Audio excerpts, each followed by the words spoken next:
What's up, QAA listeners? The fun games have begun. I found a way to connect to the internet. I'm sorry, boy. Welcome, listener, to Premium Chapter 157 of the QAnon Anonymous podcast, the Princes in the Tower episode. As always, we are your hosts, Jake Rockatansky, Annie Kelly, Julian Field, and Travis View. On this week's episode of Two Boys, One Tower, our UK correspondent Annie Kelly brings us the historical tale of a pair of young lads fucking princes, who may or may not have been murdered after being declared illegitimate successors to the throne and confined to the Tower of London. But were the small skeletons later discovered in a trunk beneath the tower staircase those of the two boys? And if they were murdered, did the Duke of Gloucester, crowned King Richard III after the princes were delegitimized, have blood on his hands? By the way, Annie, great to have you back with us. How was your New Year's, and why are you like this? I'm not sure I like your tone, Julian. I'm just saying this is very yaoi. We're getting into yaoi territory. Yeah, actually, a little behind-the-scenes footage of how this podcast gets made. Julian sent me a picture of the princes in the tower and then just the word underneath it, yaoi, which I'd never heard before. And I Googled it, and the first thing that came up on my Google screen was warning, explicit content. And I just thought, you know what, this is just some Julian bullshit. I don't have to investigate this. And I didn't. In her never-ending quest for boy blood, Annie brings us the story of two mysterious princes in a tower, who may have ended up as two mysterious skeletons in a trunk. But because Annie is no history tabloid researcher, she interviewed Professor Tim Thornton at the University of Huddersfield, a historian who has actually published research about these two princes. She also spoke with Cleo Madeline, who co-hosts the UK podcast Pronouns in Bio, but also moonlights as an early modern historiographer. So let's jump right in. 1, 2, princes kneel before you. They're in a trunk now. Princes who adore you.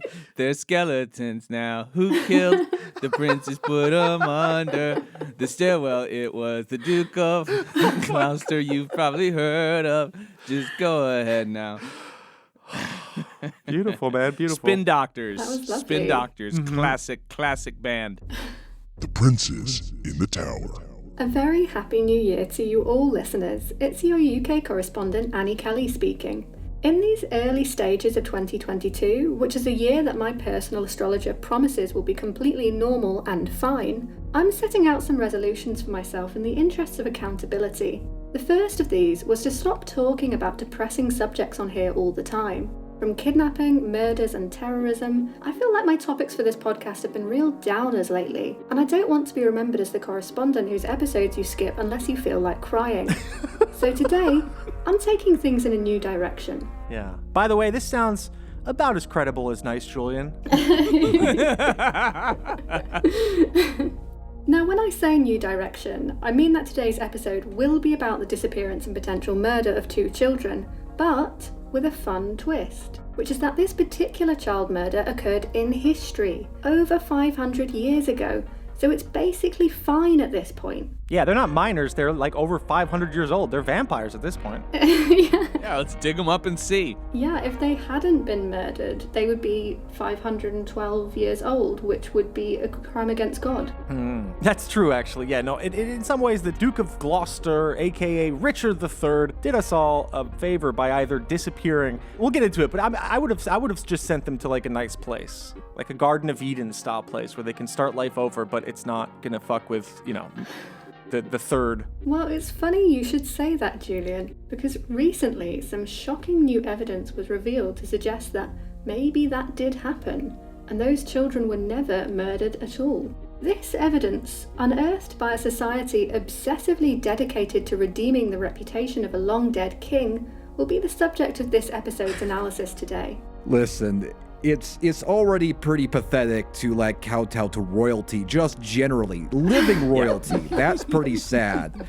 But like long dead royalty is, I don't know, I don't understand these people. I mean, to be clear, he did a coup either way. I mean, whether he disappeared the children to become king or he, killed them, it's not great. We're not defending him, right, Annie? Right? Well, I mean, in the context of the time, lots of people were doing coups to become king. Like, Right. You know. That's okay. Yeah, that's a normal thing. That's how you became king. That was like the second most popular way to become king. I think, murdering children has generally always been frowned upon in society, but doing a little coup to become king, that was a product of its time, Okay, right. Okay. So, sorry, Travis, we will be, in fact, sucking the toes of royalty. You have been listening to a sample of a premium episode of QAnon Anonymous. We don't run any advertising on the show, and we'd like to keep it that way. For $5 a month, you'll get access to this episode, a new one each week, and our entire library of premium episodes. So head on over to patreon.com/QAnon Anonymous and subscribe. Thank you. Thanks. I love you. Jake loves you.